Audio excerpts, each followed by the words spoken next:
শ্ৰীমন্ত শংকৰ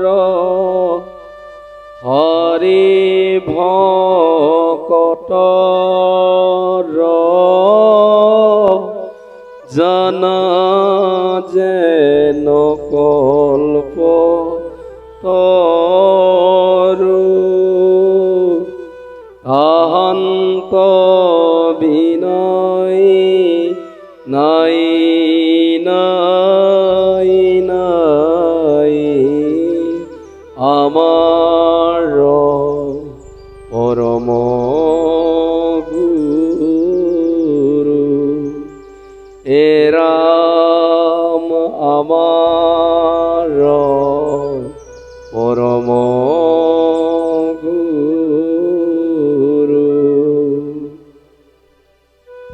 প্ৰণাম বাবাই সমস্ত সকলোকে মোৰ ইউটিউব চেনেললৈ স্বাগতম জনাইছোঁ।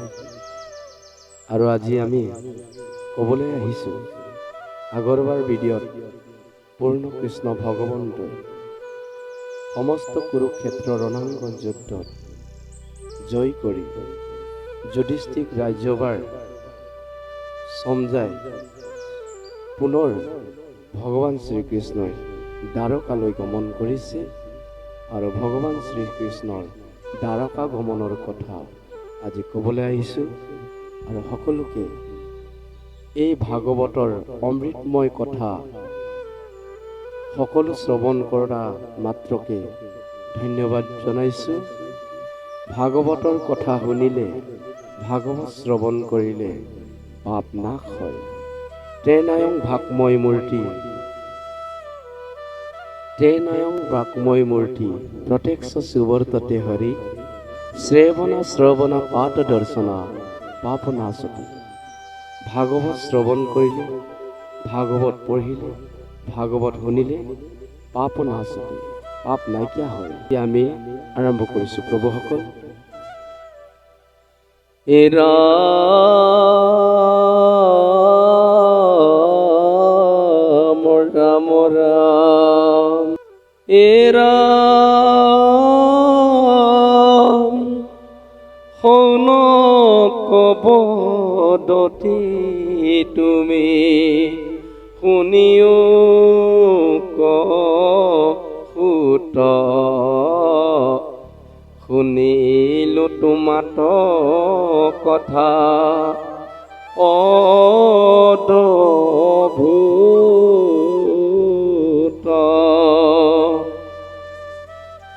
কৃষ্ণে কি কৰিলা যুদ্ধ অৰ্পিয় সমৰ্পিয়া পাছে ইটো কথা শুনিতে আমাৰ ইচ্ছা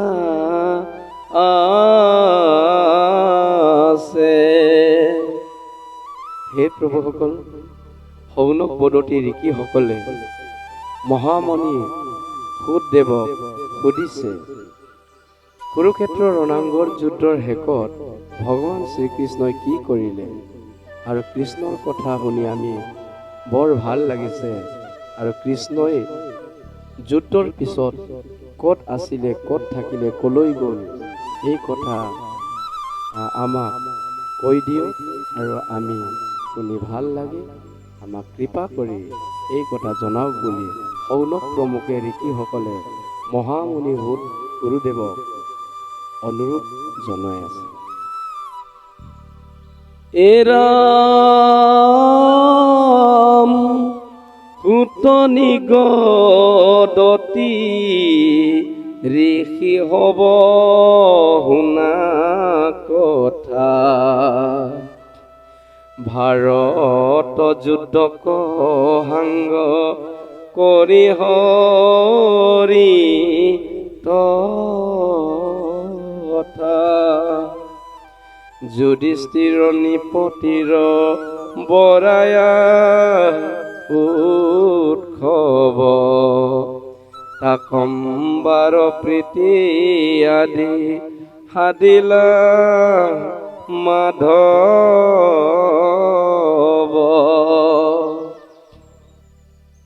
আৰ কৃষ্ণ প্ৰসাদেহে পাছে যুধিষ্ঠিৰ নিপ সাগৰ পৰ্যন্তে পাইলা ৰাইজ জম্বু দ্বীপ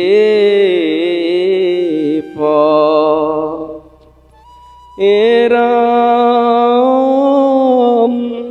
কৃষ্ণ পাৱে চিত্ত দিয়া বঞ্চিলন্ত কাল পুত্ৰবতে কৰিলা প্ৰজাক প্ৰতি পাল।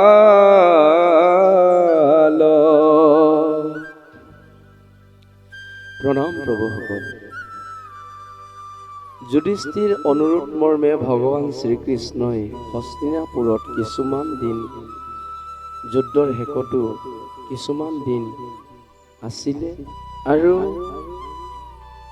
কিছুমান দিনৰ পিছত প্ৰভু ভগৱন্তই ভীম অৰ্জুন সহদেৱ যুধিষ্ঠিৰ নকুল কুন্তি মাক সকলোকে বিদায় লৈ ভগৱান শ্ৰীকৃষ্ণই দ্বাৰকালৈ গমন কৰিছে আৰু ভগৱান শ্ৰীকৃষ্ণই যুধিষ্ঠিৰ শশাগৰা পৃথিৱীৰ জম্বুদ্বীপ ৰজা পালন কৰিবলৈ তেওঁক সমজাই ভগৱান শ্ৰীকৃষ্ণই ৰথত আৰোহণ কৰি গৈছে। সকলোকে বিদায় লৈ কুন্তি আদি দেৱী বৰনাৰীসকলক যুধিষ্ঠিৰ ভীম অৰ্জুন নকুল সহদেৱ সকলোকে বিদায় লৈ ভগৱান শ্ৰীকৃষ্ণই দ্বাৰকালৈ গমন কৰিছে আৰু ভগৱান শ্ৰীকৃষ্ণই দ্বাৰকালৈ গমন কৰাৰ লগে লগে সকলো পাণ্ডৱ ভাই ভাতৃসকলে দুখ অনুভৱ কৰে আৰু মহাৰাজ যুধিষ্ঠিৰে প্ৰজাসকলক পুত্ৰব্ৰত পালন কৰিবলৈ ধৰিলে আৰু মহাৰাজ যুধিষ্ঠিৰে শশাগৰা পৃথিৱীৰ ভাৰতবৰ্ষৰ ৰজা হয় তেওঁ সকলো প্ৰজাকে পুত্ৰব্ৰত পালন কৰিছে বুলি ভাগৱত শাস্ত্ৰই জনাইছে। তেন্তে কথাটো হ'ল প্ৰভুসকল, মহাৰাজ যুধিষ্ঠিৰ আমাৰ হিন্দু শাস্ত্ৰই আগৰ পৰাই ৰজাসকলে প্ৰজাসকলক পুত্ৰব্ৰত পালন কৰে। আজিলৈকে আমাৰ ভাৰতবৰ্ষৰ ৰজাসকলে প্ৰজাসকলক পুত্ৰব্ৰত পালন কৰি আছে। অৰ্থাৎ যিহেতু আজিৰ সময়ত পাকিস্তান আৰু ভাৰতৰ যুদ্ধ চলি আছে, আমাৰ ভাৰতৰ এতিয়া ৰজা কোন? নৰেন্দ্ৰ মোদী। নৰেন্দ্ৰ মোদী দেৱে শশাগৰা পৃথিৱীৰ ৰজা এতিয়া আমাৰ ভাৰতবৰ্ষৰ ৰজা হৈ আছে। মহাৰাজ যুধিষ্ঠিৰে যেনেকৈ পুত্ৰব্ৰত পালন কৰি আছিলে এই নিয়ম আজিলৈকে আমাৰ ভাৰতবৰ্ষত নৰেন্দ্ৰ মোদী ডাঙৰীয়াদেৱে আমাৰ প্ৰজাৰ কাৰণে পুত্ৰব্ৰত পালন কৰা ৰক্ষাৰ কাৰণে দেশ ৰক্ষাৰ কাৰণে আজি পাকিস্তানৰ লগত যুদ্ধ কৰিবলগীয়া হৈছে। এই যুদ্ধত আমাৰ হিন্দু সনাতনৰ পূৰ্ব আদিৰ পৰা ভেটি ৰক্ষাৰ কাৰণে দেশ ৰক্ষাৰ কাৰণে যুদ্ধ কৰিব লাগে বুলি ভগৱান শ্ৰীকৃষ্ণই অৰ্জুনক দেখুৱাইছে। অৰ্জুন কৈছিলে মই যুদ্ধ কৰিব নোৱাৰিম, যুদ্ধ কৰিলে গোত্ৰ হত্যা হয়, সহস্ৰ জীৱ জন্তু প্ৰাণী নাশ হয়, ব্ৰহ্মবাণৰ তাপৰ পৰা, সেইকাৰণে যুদ্ধ নকৰে। ভগৱান শ্ৰীকৃষ্ণই কৈছে ঠিক আছে, তুমি যদি যুদ্ধ নকৰে তেনেহ'লে তুমি পলাই যাবা, তোমাক সকলোৱে পলৰি বুলি ক'ব। সেইকাৰণে ভগৱান শ্ৰীকৃষ্ণই অৰ্জুনক কৈছে তুমি যুদ্ধ নকৰে ঠিক আছে, তুমি যুদ্ধ নকৰক আৰু এই যুদ্ধ এৰি পলাই যাবা, তোমাক পলৰি বুলি ক'ব। সেইকাৰণে ভগৱান শ্ৰীকৃষ্ণই যুদ্ধ তুমি কৰা যুদ্ধ কৰিব লাগিব। সংসাৰিক জীৱনত ঘৰ বাসস্থান ল'ৰা ছোৱালী পোহপাল কৰিবৰ কাৰণে তুমি যিহেতু ৰজা হৈ আছে, ৰজাৰ ধৰ্ম পালন কৰা ধৰ্মই হৈছে ভেটি ৰক্ষা কৰা, দেশ ৰক্ষা কৰা। সেইকাৰণে তুমি যুদ্ধ কৰিব লাগিব। এই বুলি তুমি যুদ্ধ কৰক, কাৰোবাক যুদ্ধ জিকিবই লাগে, নহয় মোক মাৰি নিয়ক, এই কথাও তোমাৰ পাপ হৈ যাব। তুমি কৰ্ম কৰা, যুদ্ধ কৰ্ম কৰা। কৰ্মণ্যেৱা বিকাৰেস্তে মা ফলেষু কদাচন। তুমি কৰ্ম কৰিবা, কৰ্মৰ ফল বাঞ্ছা নকৰিবা। ভগৱান শ্ৰীকৃষ্ণই এই বুলি কয়, অৰ্জুন আৰু পাণ্ডৱসকলৰ লগত যুদ্ধ কৰাইছে আৰু দেশ ৰক্ষা কৰিছে। আৰু এই যুদ্ধ আমিও কৰিব লাগিব। আমি সকলোৱে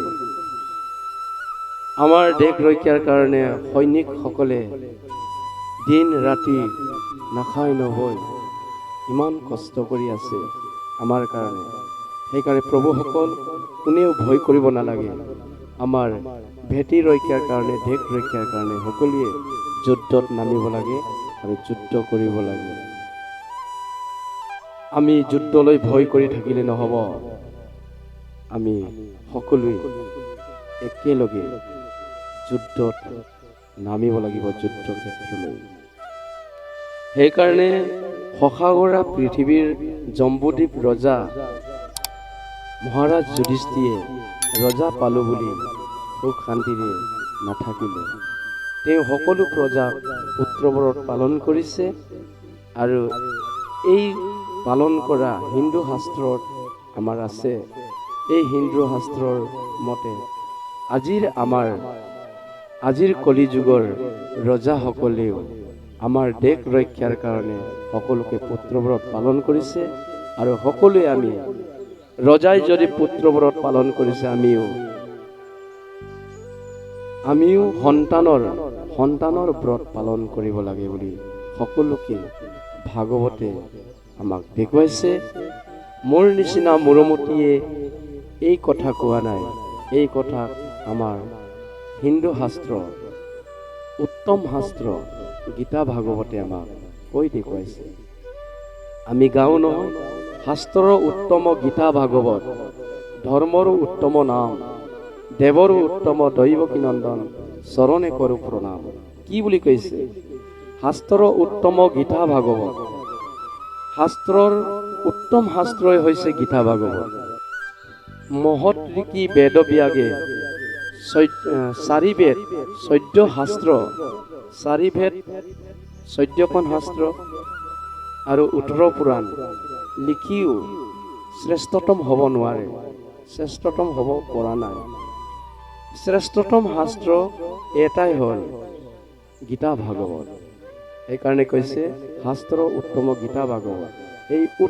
এই উত্তম শাস্ত্ৰ গীতা ভাগৱতে আমাক কৈছে কৰ্ম কৰিবলৈ কৈছে আৰু দেশ ৰক্ষা কৰিব লাগে।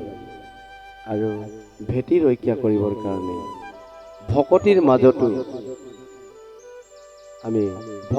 মাজতো শকতিও হ'ব লাগে। অৰ্থাৎ আমি ভকতিৰ মাজতো নিজৰ ভেটি মাটি ৰক্ষা কৰিবৰ কাৰণে যুদ্ধও কৰিব লাগে বুলি শাস্ত্ৰ পুৰাণে আমাক দেখুৱাইছে। ধৰ্মৰো উত্তম নাম, আৰু উত্তম ধৰ্ম নামৰ বাহিৰে বেলেগ ধৰ্ম নাই বুলি কৈছে।